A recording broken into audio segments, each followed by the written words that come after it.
Touch touch. Holi spirit, पवित्र आत्मा छू ले और बता दे ये वो बच्चे हैं जिन्होंने मुझे पा लिया है। मालूम है आपको कितना बड़ा गिफ्ट है ये? आप दुनिया जंगलों में 10-10, 20-20 साल तपस्याओं में भूखे प्यासे रहकर परमेश्वर को खोजने में लगे रहे, लेकिन तुमने चुटकी भर में पा लिया। लिखा जो मुझे ढूंढते ना थे, चाहे बहाना कुछ भी बना हो, चाहे बहाना कैसा भी बनाओ, लेकिन आप वो लोग हैं जिन्होंने परमेश्वर को पा लिया है। आमीन। आप वो लोग हैं जिनके दिलों में परमेश्वर बसता है। आमीन। आप वो लोग हैं जिनको लाखों की भीड़ में से परमेश्वर ने चुनकर अलग किया है, आमीन। ये बताने के लिए ये वो लोग हैं जिन्होंने मुझे ढूंढा नहीं। ये वो लोग हैं जिन्होंने मुझे ढूंढा नहीं लेकिन पा लिया है। और एक तरफ वो लोग हैं, एक तरफ वो लोग हैं जो मुझे पहले से जानते थे, पहले से जानते थे, लेकिन पूछना भूल गए हैं, मेरी महिमा करना भूल गए हैं, मेरा नाम, मेरा सिमरन करना भूल गए हैं। ऐसे भी लोग हैं जो मुझे पूछना भूल गए हैं। पूछेगा कौन? जो जानता होगा। पूछेगा कौन? समझ में आई बात? क्या लिखा? जो मुझे ढूंढते ना थे उन्होंने मुझे। अब आपको देखना आप कौन सी कैटेगरी में आते हैं, आपको देखना है कि आप कौन सी जगह पर खड़े हैं। जो मुझे ढूंढते ना थे उन्होंने मुझे पा लिया है, और जो मुझे पूछते ना थे,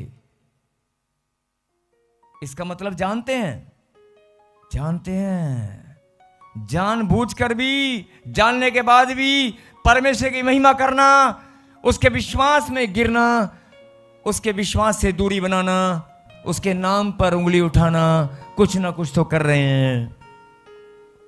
जो मुझे पूछते ना थे, दो बातें परमेश्वर ने कही हैं, कहीं तुम उस कैटेगरी में तो नहीं आते हो। जो मुझे पूछते ना थे उन पर मैं प्रकट हो गया हूं, उनकी मजबूरी हो गई है, मैं प्रकट हो गया उनके जीवन में। बेटे मैं ही हूं परमेश्वर, मैं खड़ा हूं यहां पर, हालेलुया। मैं हूं, मैं हूं।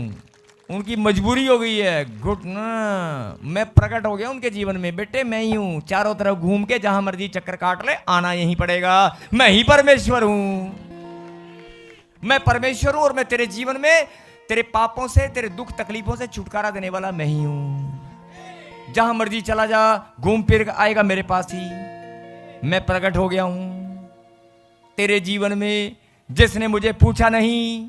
और यशायाह ने एक बात और कही, जो मुझे पूछते न थे वे मेरे खोजी हैं। इसका मतलब पहले पूछना भूल गए, अक्कड़ में आकर चर्च में जाते हुए इतना टाइम हो गया, प्रभु की महिमा करते हुए इतना टाइम हो गया, उपवास प्रार्थना करते हुए टाइम हो गया, अरे 10 साल हो गए बच्चा नहीं मिला, 5 साल हो गए मकान नहीं बना, मुझे तो नौकरी नहीं मिली, सबको मिलता है मुझे नहीं मिला, मैं नहीं चढ़ जाऊंगा, मैं नहीं जाऊंगा। जानते थे, पूछना भूल गए हैं, कौन सी कैटेगरी में चले गए हैं, अपना दल बदल लिया है। जिन्होंने दल बदल लिया है, प्रभु ने क्या कहा, अगर तुम्हारा दल बदला गया है तो तुम्हारे जीवन में मैं प्रकट हो जाऊंगा, तुम्हारी मजबूरी हो जाएगी, नंबर 1। और नंबर 2, मेरे खोजी बन जाओगे।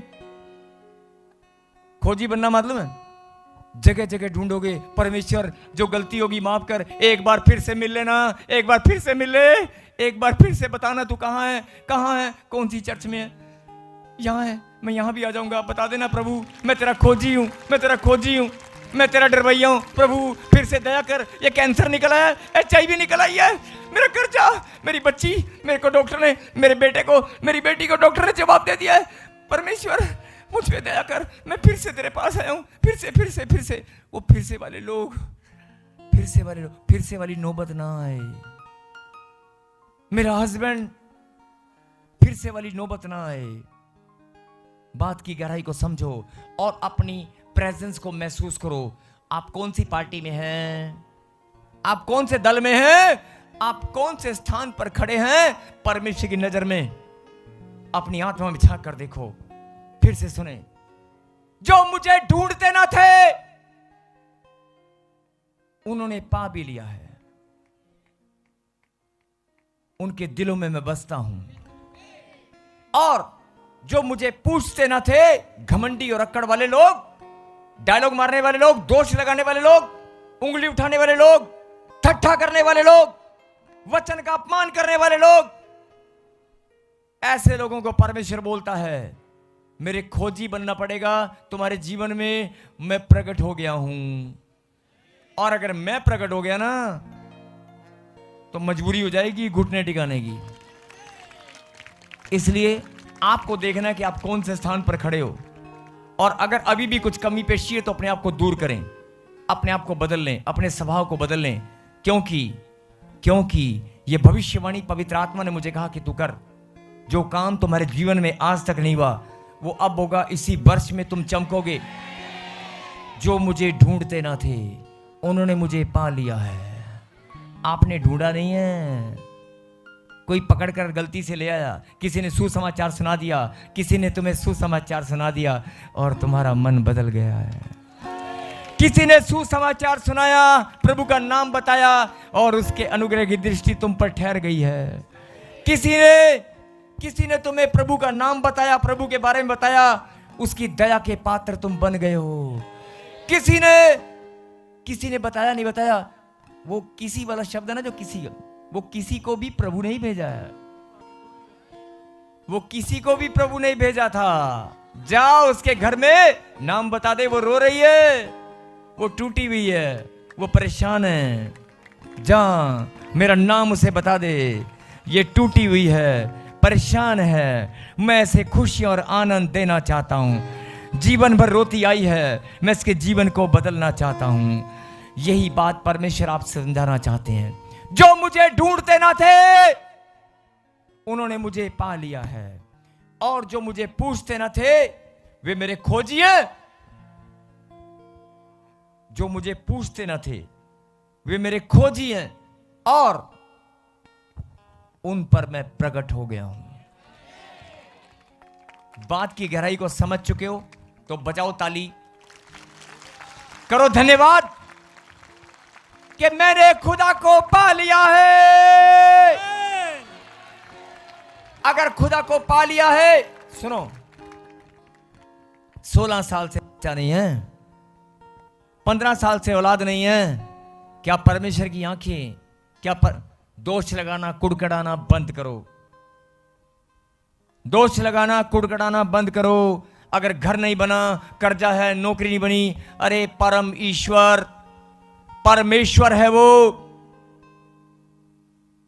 जिसने तेरे शरीर की रचना की है, जिसने तेरे अंदर प्राणों को डाला है, जो मुर्दों में जान डालने में सामर्थ्य है, जिसके चमत्कार तुम देखते आए हो, जिसके नाम सुनते ही बीमारियां गायब हो जाती हैं, जिसका नाम सुनते ही जिंदगी बदल जाती है, उसका नाम में वो सामर्थ्य है। उसका नाम तेरे होठों पर आते ही, उसका नाम तेरे होठों पर आते ही बंधन खुल जाते हैं। उसका नाम जैसे ही तेरे होठों पर आएगा दुष्ट आत्माएं चिल्लाएंगी। जैसे ही उसके नाम को तू अपने होठों पर लेकर आएगा, उसके नाम में वो सामर्थ्य है, उसके नाम में वो सच्चाई है। परमेश्वर बोलता है, जिन्होंने, सुन लो मेरी बेटी मेरे बेटे, पीछे वाले दाएं वाले ऑनलाइन वालों, जिन्होंने मुझे पा लिया है। आपने कहावत सुनी होगी, एक म्यान में 2 तलवार नहीं रह सकती। अरे ये डायलॉग तुमने बहुत मारा होगा, बहुत सुना होगा, एक म्यान में 2 तलवार नहीं रह सकती। अरे जिस शरीर में, जिसके दिल में, जिसके घर में मेरा नाम हो, वहां कर्जा बीमारी कैसे रह सकती है? नहीं रहेगी। जिन्होंने मुझे पा लिया है, अपनी आत्मा में चेक करें, क्या परमेश्वर को तुमने पा लिया है? अगर पा लिया है, वो तुम्हारे दिलों में बसता है, जिसका नाम यीशु नासरी है, तो तुम्हारे घर से बीमारी, प्रॉब्लम, समस्याएं, कर्जा, लड़ाई झगड़ा, बीमारी, नशा, नशे की बोतल, अरे जर्दे की पुड़िया धुआं बनकर उड़ेगी, आग लगेगी, आग। आमीन। अरे कर्जा अभी के अभी उड़ जाएगा। जहां परमेश्वर की उपस्थिति है वहां गंदगी नहीं होती। जहां परमेश्वर की उपस्थिति वहां गंदगी नहीं होती। और एक बात ध्यान से सुनना, लास्ट बात है ये, उसके बाद हम प्रार्थना करेंगे। एक बहन ने बड़े धूमधाम से मुहूर्त किया है अपनी कोठी का, बड़े खूब सारे पैसे लगाकर आलीशान बंगला बनाया है और महंगी महंगी टाइलें लगाई हैं और एक काम वाली 10,000 रुपये महीना में सफाई करने वाली लगाई है। और वह सफाई करने वाली अभी झाड़ू पोछा करके टाइलों को चमका कर जैसे ही वो बाहर निकलती है, 5 मिनट बाद कोई अंदर आता है, बेल बजाता है, वो बहन कहती है अच्छा भैया आ जाओ आ जाओ आ जाओ। जैसे ही वो अंदर जाता है उसको सोफे बिठाती है, चाय लोगे? भैया क्या लोगे, आप बड़े दिनों बाद आए हो, आप तो मेरे घर में देखो। कहता वाह बड़ा सुंदर घर है, बड़ा सुंदर घर है। और बहन कहती हाँ अभी तो तुझे और भी दिखाऊंगी, घबरा मत, पहले बता चाय लेगा क्या लेगा? वो कहता चाय, चाय लूंगा बहन, या जो तेरा मन करे कुछ भी नहीं, तू बता चाय। जैसी आप चाय के लिए, अच्छा ठीक है मैं चाय बनाती हूं। आपके नाक में ना, जैसे आप खड़े हुए अचानक से नाक में कोई गंदी बदबू आ रही है। मेरे घर में गंदी बदबू?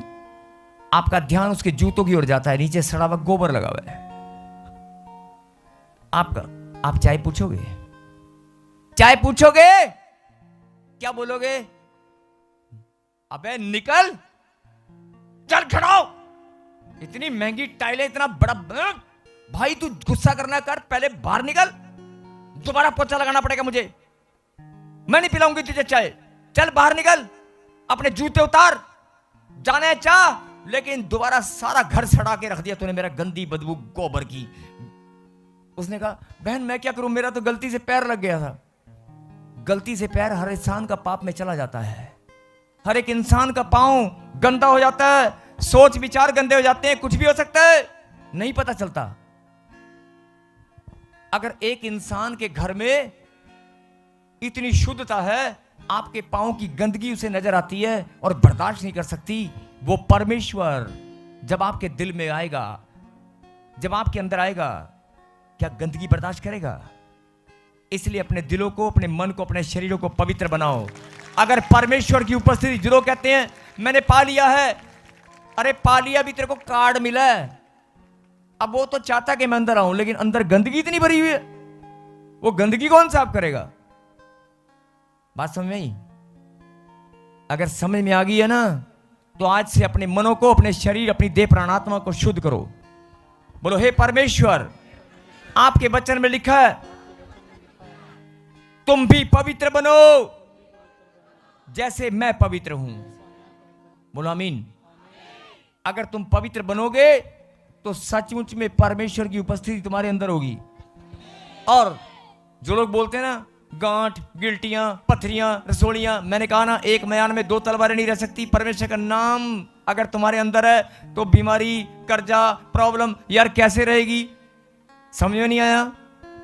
लेकिन अगर घुस गई है, इसका मतलब कोई कमी है, इसका मतलब प्रार्थना में कमी है, इसका मतलब विश्वास में कमी है, इसका मतलब कोई दिमाग में कुछ घुसा हुआ है। अभी भी फैसला कर, बोलो परमेश्वर। सच्चे मन से बोलना, कोई नकली का नाटक नहीं करेगा। बोलो परमेश्वर, मैं अपने आप को आपके पवित्र लहू से आज शुद्ध करता हूं।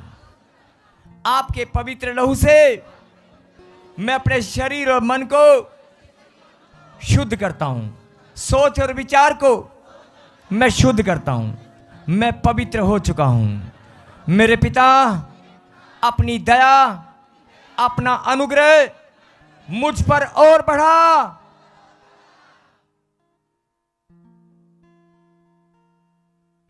मैं आपकी महिमा,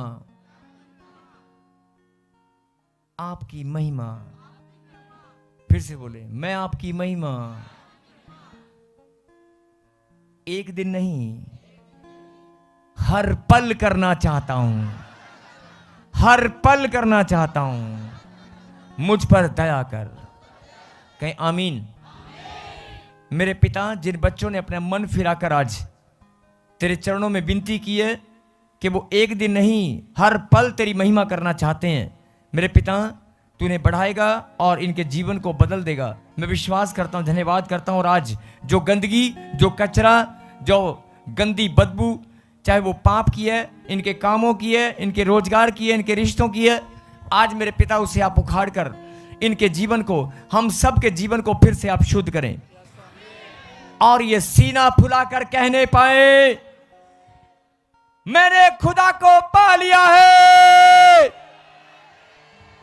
जब आप सीना फुलाकर कहोगे ना, और सुनो ये भविष्यवाणी है, घर जाना, अभी भी अगर बात समझ में ना आई हो, जिनके बच्चे तंग करते, जिनके पति कहना नहीं मानते, जिनके घर में नशा प्रॉब्लम समस्याएं बहुत ज्यादा है, उनको डर लगता है रात को जादू ढूंढना, अगर समस्याओं से डर लगता है तो सुनो, घर जाते ही प्रार्थना वाला तेल अपने आप को लगाएं और एक धन्यवाद का उपवास करें और 3 दिन 5 दिन 7 दिन जितना आपका मन करे, ये भविष्यवाणी अगर 3 दिन भी आप बोलोगे ना, अपने घर में घूमते हुए काम करते हुए, मैंने खुदा को पा लिया है,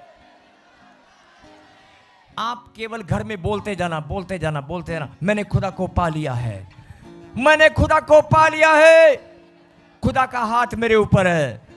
जब आप बोलते जाएंगे 3 दिन बोलकर देखना, 3 दिन में ऐसा चमत्कार होगा, जो बीमारियां प्रॉब्लम समस्याएं अपने आप बाहर निकलने का रास्ता ढूंढेंगी, उनकी मजबूरी हो जाएगी, क्योंकि यीशु मसीह प्रकट हो चुका है। आमीन। जब आप बोलेंगे कि यीशु मसीह तू मेरे अंदर है, मैंने खुदा को पा लिया है, उनकी मजबूरी हो जाएगी बाहर निकलने की।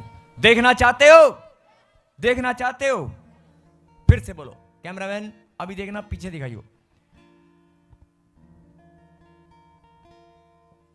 मैंने खुदा को पा लिया है, यीशु का नाम मेरे अंदर है।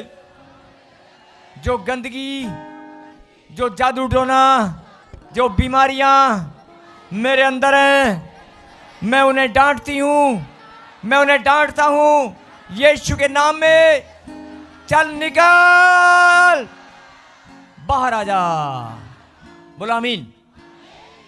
आप जब प्रार्थना करेंगे कि परमेश्वर का नाम मेरे अंदर है, परमेश्वर का नाम मेरे अंदर है, उसकी सामर्थ्य मेरे अंदर है, तो गंदगी अंदर नहीं रहेगी, वो बाहर आएगी, वो जादू टोना, वो प्रॉब्लम, वो समस्या अपने आप निकलेगी। बोलो आमीन। अपनी आंखों को बंद करें। पवित्र परमेश्वर प्यारे खुदा, मैं तेरा दास प्रार्थना करता हूं, जो लोग इस समय ऑनलाइन जुड़े हैं और जो लोग यहां पर ताजपुर चर्च में मौजूद हैं, इस प्रार्थना सभा में जितने भी लोग जुड़े हैं, प्रार्थना सभा में जितने भी लोग यहां पर जुड़े हैं, जो लोग यहां पर वचन को सुनकर आज अपने मन को फिरा लिया है, मेरे पिता मैं धन्यवाद करता हूं। आज इनके मनों को प्रभु जी आप जांचने वाले परमेश्वर हैं और मनों को जांच कर आशीष देने वाले परमेश्वर आप हैं, बंधनों से आजाद करने वाले आप हैं। मैं तेरी दया को, तेरे अनुग्रह के इनके ऊपर चाहता हूं पिता परमेश्वर, ताकि ये बच्चे सीना फुला कर कहने पाए, मैंने खुदा को पा लिया है। सबको जय मसीह की। मैं जतिन बब्बर और आप देख रहे हैं मसीह परिवार चैनल। जैसे कि आप सब जानते हैं कि मैं इस चैनल पे प्रभु के अलग अलग दासों की वीडियोस डालता हूं, तो अगर आपको हमारा चैनल अच्छा लगता है तो आप इस चैनल को ज़्यादा से ज़्यादा सब्सक्राइब जरूर करें, ताकि आप प्रभु के वचन को सुन सके। वीडियोस को ज़्यादा से ज़्यादा शेयर करें, ताकि जिन लोगों तक वचन नहीं पहुंचा उन तक भी वचन पहुंच सके। सबको जय मसीह की। एक बार मैं आपसे दोबारा कहूँगा कि इस चैनल को सब्सक्राइब जरूर करें और वीडियोस को ज़्यादा से ज़्यादा शेयर करें। जय मसीह की।